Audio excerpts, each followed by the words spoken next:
கேக்கில் ட்ரிப்பிங் ஊற்றுறது மட்டும் எனக்கு இன்னுமே கஷ்டமாக இருக்குங்க.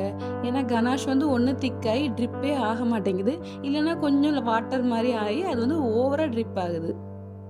அப்புறம் நானே ட்ரிப் ஆக மாதிரி கனாஷை வந்து கீழே இருந்து லைனாக போட்டு எடுத்துக்கிட்டேன். பார்க்குறதுக்கு கொஞ்சம் ஓகேவாக இருந்துச்சு. இந்த டென்ஷனில் ஹாப்பி ஆனிவர்சரிக்கு வேறு ஸ்பெல்லிங் தப்பாக எழுதிட்டேன். அப்புறம் அதை ஆல்டர் பண்ணி ஹாப்பி ஆனிவர்சரின்னு கரெக்டாக எழுதிட்டேன்.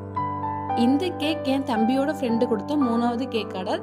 அவங்க வந்து 1 கிலோவில் தான் ஃபஸ்ட்டு கேக் கேட்டாங்க. பட் என்கிட்ட 1 கிலோ பாக்ஸ் எல்லாமே காலி ஆகிட்டு, பாக்ஸ் இல்லை 1/2 கிலோவில் செஞ்சு தரவானோன்னா சரி ஓகே அப்படின்னு சொன்னாங்க. கேக் ரெடி பண்ணி எடுத்ததுமே அதுக்கு மேலே வந்து சின்ன பூ டிசைன் மாதிரி கொடுத்துட்டு, நான் ரீசெண்டாக வந்து குட்டி குட்டி சாக்லேட் பார் இருக்க மாதிரி மோல்டு வாங்கியிருந்தேன். சரின்னு சொல்லி அதில் ட்ரை பண்ணி ஒரு 5 சாக்லேட் ரெடி பண்ணி எடுத்து அதையும் டெக்கரேஷனுக்கு வச்சுட்டு, நம்ம வழக்கம் போல் எப்பவும் போல் ஸ்ப்ரிங்கிள்ஸையும் கொஞ்சம் தூவி கேக்கை கம்ப்ளீட் பண்ணி எடுத்துக்கிட்டேன். கேக்கை சாப்பிட்டுட்டு கஸ்டமரும் நல்ல ரிவ்யூ கொடுத்துருந்தாங்க. இந்த கேக் உங்களுக்கு பிடிச்சிருந்ததுன்னா வீடியோ லைக் பண்ணிட்டு சேனலையும் சப்ஸ்கிரைப் பண்ணிடுங்க.